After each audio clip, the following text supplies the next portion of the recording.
Channapatna by ಎಲೆಕ್ಷನ್ಗೆ ಇನ್ನೂ ಕೂಡ ಡೇಟ್ ಅನೌನ್ಸ್ ಆಗಿಲ್ಲ. 3 ಕಡೆ ನಡಿಬೇಕು ನಮ್ಮ ರಾಜ್ಯದಲ್ಲಿ ಹಾಗೆ ನೋಡಕ್ಕೆ ಹೋದರೆ. ಆದರೆ ಈ ಸರ್ತಿ ವಿಪರೀತ ಅಟ್ರಾಕ್ಷನ್ ಮಾಡ್ತಾ ಇರತಕ್ಕಂಥದ್ದು ಚನ್ನಪಟ್ಟಣ ವಿಧಾನಸಭಾ ಕ್ಷೇತ್ರ. ಆದರೆ ಈ ವಿಚಾರದಲ್ಲಿ ಯಾರೂ ಇನ್ನೂ ಯಾವುದೇ ಕ್ಲಾರಿಟಿಗೆ ಬರೋದಕ್ಕೆ ಆಗ್ತಾ ಇಲ್ಲ. CP ಯೋಗೇಶ್ವರ್ಗೆ ಟಿಕೆಟ್ ಅಂತ ಆರಂಭದಲ್ಲಿ ಇದ್ರೂ ಕೂಡ ಈಗ ಬೇರೆ ಬೇರೆ ತಿರುವುಗಳನ್ನು ಇದು ಪಡ್ಕೊಳ್ತಾ ಇದೆ.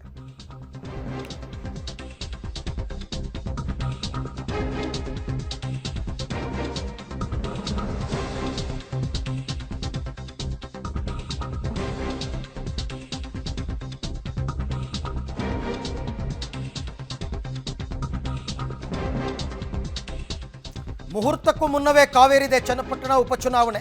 ಚನ್ನಪಟ್ಟಣ ಟಿಕೆಟ್ ಗೊಂದಲ ಸದ್ಯಕ್ಕೆ ಬಗೆಹರಿಯೋದು ಡೌಟ್ ಅಂತ ಹೇಳ್ತಾ ಇದ್ದಾರೆ. ಯಾಕೆ ಅಂದರೆ ಒಂದು ಕಡೆ HD ಕುಮಾರಸ್ವಾಮಿ ವರ್ಸಸ್ CPY ಮಧ್ಯೆ ಟಿಕೆಟ್ ಕಚ್ಚಾಟ ಮುಂದುವರಿತಾ ಇದೆ, ಕುಮಾರಸ್ವಾಮಿ ಮತ್ತು ಯೋಗೇಶ್ವರ್ ನಡುವಣ. ಇನ್ನೊಂದು ಕಡೆ BJPಯಲ್ಲಿ ಯೋಗೇಶ್ವರ್ ಪರ ಮತ್ತು ವಿರುದ್ಧ ಬಣ ಸೃಷ್ಟಿಯಾಗಿದೆ. ಕೆಲವರು ಕೊಡಬೇಕು ಅಂತ, ಕೆಲವರು ಕೊಡಬಾರ್ದು ಅಂತ. ಮತ್ತೊಂದು ಕಡೆ BJP ಹೈಕಮಾಂಡ್ ಅಂಗಳದಲ್ಲಿ ಟಿಕೆಟ್ ಇತ್ಯರ್ಥ ಆಗೋದು ಇನ್ನೂ ಪೆಂಡಿಂಗ್ ಇದೆ. ಹಾಗಾಗಿ ಟಿಕೆಟ್ ಕಾದಾಟಕ್ಕೆ ದೋಸ್ತಿ ಪಾಳೆಯ 3 ದಿಕ್ಕು 3 ಬಾಗಿಲು ಅನ್ನೋ ರೀತಿಯಲ್ಲಿ ಆಗ್ಬಿಟ್ಟಿದೆ. ಆರಂಭದಲ್ಲಿ ಎಲ್ಲರೂ ಕೂಡ ಯಾವಾಗ ಕುಮಾರಸ್ವಾಮಿ ಅವರು ರಾಜೀನಾಮೆ ಕೊಟ್ಟರೋ ಎಲ್ಲರೂ ಸಾರಾಸಗಟಾಗಿ CP ಯೋಗೇಶ್ವರ್ ಅಂತ ಇದ್ರು. ಬಟ್ ಇನ್ಫ್ಯಾಕ್ಟ್ ಕುಮಾರಸ್ವಾಮಿನ ಆರಂಭದಲ್ಲಿ ಹೇಳಿದರು CP ಯೋಗೇಶ್ವರ್ ಅವರು ಇದ್ದಾರೆ ಅಂತಂದ್ಬಿಟ್ಟು. ಬಟ್ ಅದಾದ ಮೇಲೆ ಯೋಗೇಶ್ವರ್ ಅವರು ಇಲ್ಲ, ಕುಮಾರಸ್ವಾಮಿ ನಂಗೆ ಹೇಳೇ ಬಿಟ್ಟಿದ್ದಾರೆ, ನಾನೇ ಸ್ಪರ್ಧೆ ಮಾಡ್ತೀನಿ ಅಂತೆಲ್ಲ ಹೇಳಿದ್ರು ಕೂಡ ಹಾಗಿಲ್ಲ ಪರಿಸ್ಥಿತಿ.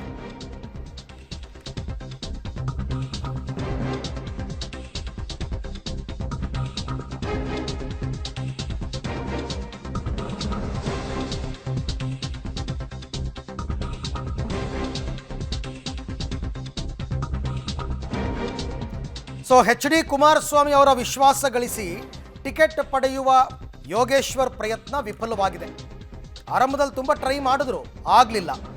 ಅದಕ್ಕೋಸ್ಕರ ಈಗೇನು ಮಾಡಿದ್ದಾರೆ, ವರಿಷ್ಠರ ಮಟ್ಟದಲ್ಲಿ ಹೈಕಮಾಂಡ್ ಲೆವೆಲ್ನಲ್ಲಿ ಟಿಕೆಟ್ ಗಿಟ್ಟಿಸೋದಕ್ಕೆ ಸಮರವನ್ನು ಶುರು ಮಾಡಿದ್ದಾರೆ CP ಯೋಗೇಶ್ವರ್.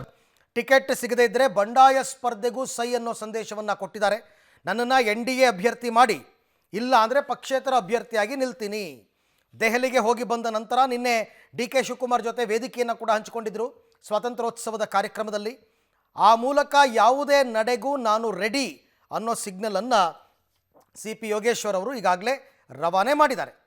ಚನ್ನಪಟ್ಟಣ ಕದನದಲ್ಲಿ BJPಯ ನಡೆ ಏನು, ಚನ್ನಪಟ್ಟಣ ವಿಚಾರದಲ್ಲಿ ಮೈತ್ರಿ ಧರ್ಮ ಪಾಲನೆ ಮಾಡಲಾಗುತ್ತಾ, ಏನು ಮೈತ್ರಿ ಧರ್ಮ ಅಂದರೆ BJP JDS ಶಾಸಕರಿದ್ದರು, ಅವರಿಗೆ ಟಿಕೆಟ್ ಬಿಟ್ಕೊಡ್ತಾರಾ? BJPಯಲ್ಲಿ CPY ಪರ ಒಂದು ಬಣದಿಂದ ಟಿಕೆಟ್ಗೆ ಒತ್ತಾಯ, ಅದು ಅಶ್ವಥ್ ನಾರಾಯಣ್ ಕಡೆ ಅವರು. CPYಗೆ ಟಿಕೆಟ್ ಕೊಡುವಂತೆ BJP ಉಪಚುನಾವಣೆಯ ಸಮಿತಿ ಈಗಾಗಲೇ ಶಿಫಾರಸು ಮಾಡಿದೆ ವಿಜಯೇಂದ್ರ ಅವರಿಗೆ. ಅಂದರೆ ಅಶ್ವಥ್ ನಾರಾಯಣ್ ಅವರ ಸಮಿತಿ ವಿಜಯೇಂದ್ರ ಅವರಿಗೆ CP ಯೋಗೇಶ್ವರ ಕೊಡಿ ಅಂತಂದ್ಬಿಟ್ಟು. BY ವಿಜಯೇಂದ್ರ ಮಾತ್ರ CPYಗೆ ಟಿಕೆಟ್ ವಿಚಾರದಲ್ಲಿ ಮೌನ ತಾಳಿದ್ದಾರೆ. ಅವರೇನು ಹೇಳೋಕ್ಕಾಗಲ್ಲ, ಯಾಕೆಂದರೆ ಹೈಕಮಾಂಡ್ ಏನು ಡಿಸೈಡ್ ಮಾಡಿಲ್ಲ. ಹಾಗಾಗಿ ಅವರು ಸೈಲೆಂಟ್ ಆಗಿದ್ದಾರೆ. HDK ಕಾರಣಕ್ಕೆ ಟಿಕೆಟ್ ವಿಚಾರದಲ್ಲಿ ಮೌನವಾಗಿದ್ದಾರೆ ವಿಜಯೇಂದ್ರ. ನೋಡೋಣ ಕುಮಾರಸ್ವಾಮಿ ಅವ್ರನ್ನ ವಿಶ್ವಾಸಕ್ಕೆ ತಗೊಳ್ಳೋಣ, ಅವ್ರು ಏನು ತೀರ್ಮಾನ ತಗೋತಾರೆ ಅಂತ ಕಾದು ನೋಡೋಣ ಅಂತಂದ್ಬಿಟ್ಟು. ಮೈತ್ರಿ ಪಾಲನೆ ಹಿನ್ನೆಲೆಯಲ್ಲಿ ಹೈಕಮಾಂಡ್ ತೀರ್ಮಾನಿಸಲಿ ಅಂತಕ್ಕಂಥ ನಿಲುವು ಕೂಡ ಇದೆ. ಮೈತ್ರಿ ಪಾಲನೆ ಆಗಬೇಕು. ಸೊ ಈಗ ಯಾರೇ ನಿಂತರೂ ಕೂಡ ಅದು NDA ಅಭ್ಯರ್ಥಿ ಅಂತಲೇ ಅನ್ನಿಸ್ಕೊಳ್ಳುತ್ತೆ.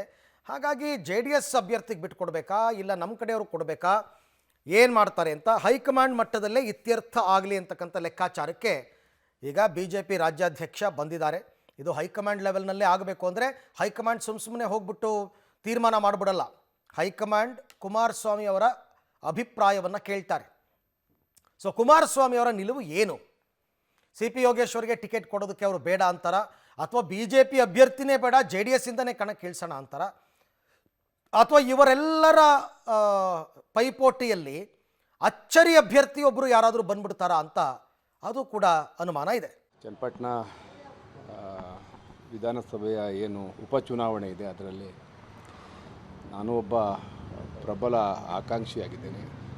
BJP JDS ಮೈತ್ರಿ ಮಾಡ್ಕೊಂಡ್ಮೇಲೆ NDAಯಿಂದ ಕುಮಾರಸ್ವಾಮಿ ಅವರು ಇವತ್ತು ಕೇಂದ್ರದಲ್ಲಿ ಮಂತ್ರಿ ಆಗಿದ್ದಾರೆ. ಅವರು ತೆರವಾದ ಸ್ಥಾನಕ್ಕೆ ನಾನೇ ಹತ್ತಿರದ ಸಮೀಪದ ಪ್ರತಿಸ್ಪರ್ಧಿ. ಪ್ರತಿ ಚುನಾವಣೆಯಲ್ಲೂ ಒಂದು 10-15 ಸಾವಿರ ಡಿಫ್ರೆನ್ಸು ಎಲ್ಲ ಚುನಾವಣೆಯಲ್ಲೂ ಇದೆ. ಹಾಗಾಗಿ ಅವ್ರು ತೆರವಾದ ಮೇಲೆ ಸ್ವಾಭಾವಿಕವಾಗಿ ನನಗೆ ಬಿಟ್ಕೊಡ್ಬೇಕು ಅನ್ನೋದು ನನ್ನ ವಾದ ಮತ್ತು ನನ್ನ ಕ್ಲೈಮ್ ಕೂಡ.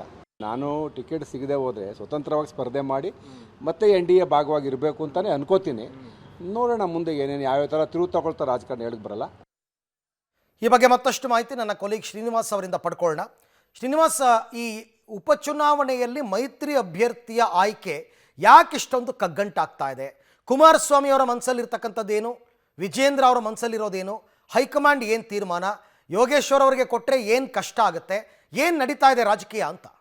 ಅರವಿಂದ್, ಚನ್ನಪಟ್ಟಣದಲ್ಲಿ ಕುಮಾರಸ್ವಾಮಿ ಅವರು ಗೆದ್ದು ಕೇಂದ್ರಕ್ಕೆ ಹೋದ ಬಳಿಕ ಅಲ್ಲಿ ಯಾರಿಗೆ ಟಿಕೆಟ್ ಕೊಡಬೇಕು ಅನ್ನುವಂತಹ ಗೊಂದಲಗಳು ಪ್ರಾರಂಭವಾಗಿದ್ದಾವೆ.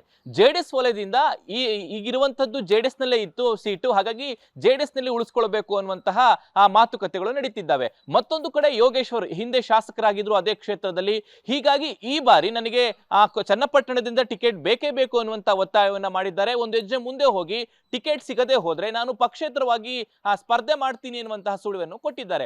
ಎಲ್ಲ ಒಂದ್ ಕಡೆ ಕುಮಾರಸ್ವಾಮಿ ಮತ್ತೆ ಯೋಗೇಶ್ವರ್ ಅವರ ನಡುವಿನ ಕಿತ್ತಾಟದಿಂದಾಗಿ ಚನ್ನಪಟ್ಟಣದ ಉಪಚುನಾವಣೆ ಟಿಕೆಟ್ ಗೊಂದಲ ದೊಡ್ಡ ಮಟ್ಟದಲ್ಲಿ ಆಗಿದೆ. ಈಗಾಗಲೇ ಯೋಗೇಶ್ವರ್ ಅವರು ಹೈಕಮಾಂಡ್ ನಾಯಕರನ್ನ ಭೇಟಿಯಾಗಿ ಮಾತುಕತೆಗಳನ್ನ ಮಾಡ್ಕೊಂಡು ಬಂದಿದ್ದಾರೆ ಅನ್ನುವಂತಹ ಮಾಹಿತಿಗಳು ಕೂಡ ಇದೆ. ಆದ್ರೆ ಎಲ್ಲ ಒಂದ್ ಕಡೆ ಕುಮಾರಸ್ವಾಮಿ ಅವರ ಜೊತೆ ಹೈಕಮಾಂಡ್ ಮಾತುಕತೆ ಆಗೋವರೆಗೂ ಚನ್ನಪಟ್ಟಣದ ಟಿಕೆಟ್ ಫೈನಲ್ ಆಗೋದಿಲ್ಲ. ಹಾಗಾಗಿ ಏನೇ ಚರ್ಚೆ ಆದ್ರೂ ಕೂಡ ಅದು ಹೈಕಮಾಂಡ್ ಬಳಿ ಆದ ಬಳಿಕವೇ ಎಲ್ಲವೂ ಅಂತಿಮ ಆಗುತ್ತೆ.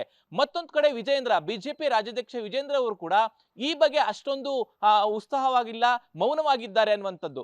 ಕುಮಾರಸ್ವಾಮಿ ಅವರ ಜೊತೆ ಮಾತುಕತೆ ಆಡ್ಬೇಕಾಗತ್ತೆ, ಕುಮಾರಸ್ವಾಮಿ ಅವರನ್ನ ಎದುರಾಕೊಳ್ಳುವುದು ಈ ಸಂದರ್ಭದಲ್ಲಿ ಬೇಡ ಅನ್ನುವಂಥದ್ದು. ಮತ್ತೆ ರಾಜ್ಯದಲ್ಲಿ ಏನೇ ಚರ್ಚೆ ಆದ್ರೂ ಕೂಡ ಅಂತಿಮವಾಗಿ ಹೈಕಮಾಂಡ್ ಅಂಗಳದಲ್ಲೇ ಟಿಕೆಟ್ ಫೈನಲ್ ಆಗಬೇಕು. ಹಾಗಾಗಿ ವಿಜೇಂದ್ರವು ಕೂಡ ಯಾವುದೇ ರೀತಿಯಾಗಿ ಚರ್ಚೆಯನ್ನ ಮಾಡದೆ ಮೌನಕ್ಕೆ ಶರಣಾಗಿದ್ದಾರೆ. ಮತ್ತೊಂದು ಕಡೆ ಬಿಜೆಪಿಯ ಚುನಾವಣಾ ಸಮಿತಿ ಏನಿದೆ, ಅಶ್ವಥ್ ನಾರಾಯಣ ಅವರ ನೇತೃತ್ವದ ಸಮಿತಿ ಯೋಗೇಶ್ವರ್ಗೆ ಟಿಕೆಟ್ ಕೊಡಬೇಕು ಅನ್ನುವಂತಹ ಶಿಫಾರಸನ್ನ ಮಾಡಿದೆ. ಈ ರೀತಿಯಾದಂತಹ ಗೊಂದಲಗಳಿರೋದ್ರಿಂದ ಚನ್ನಪಟ್ಟಣದ ಉಪಚುನಾವಣೆ ಟಿಕೆಟ್ ಗೊಂದಲ ದೊಡ್ಡ ಮಟ್ಟದಲ್ಲಿ ಆಗಿದೆ. ಹಾಗಾಗಿ ಅಂತಿಮವಾಗಿ ಹೈಕಮಾಂಡ್ ಅಂಗಳದಲ್ಲಿ ಕುಮಾರಸ್ವಾಮಿ ಅವರು ಕೂತು ಚರ್ಚೆ ಮಾಡಿದ ಬಳಿಕವೇ ಯಾರಿಗೆ ಟಿಕೆಟ್ ಅನ್ನುವಂಥದ್ದು ಸ್ಪಷ್ಟ ಆಗುತ್ತೆ. ಅಲ್ಲಿವರೆಗೂ ಈ ಯೋಗೇಶ್ವರ್ ಕುಮಾರಸ್ವಾಮಿ ಅವರ ನಡುವಿನ ಗೊಂದಲ, ಬಿಜೆಪಿ ಜೆಡಿಎಸ್ ನಡುವಿನ ಗೊಂದಲಗಳು ಮುಂದುವರಿಯುವಂತದ್ದು. ಅರವಿಂದ್, ಬಟ್ ಇದೆಲ್ಲದರ ನಡುವೆ ಮೈತ್ರಿ ಪಕ್ಷಗಳಾದರೂ ಆಯಾ ಪಕ್ಷಗಳ ಅಸ್ತಿತ್ವದ ಪ್ರಶ್ನೆ ಬಂದಾಗ ಕುಮಾರಸ್ವಾಮಿ ಅವರು ಏನು ಬಿಟ್ಕೊಡಲ್ಲ JDS ಅನ್ನ. ಹಾಗಾಗಿ JDS ಅಭ್ಯರ್ಥಿಗೆ ಟಿಕೆಟ್ ಕೊಡಬೇಕು ಅಂತಕ್ಕಂಥ ನಿಲುವ, ಈ ಪ್ರಶ್ನೆ ಕೂಡ ಮೂಡ್ತಾ ಇದೆ.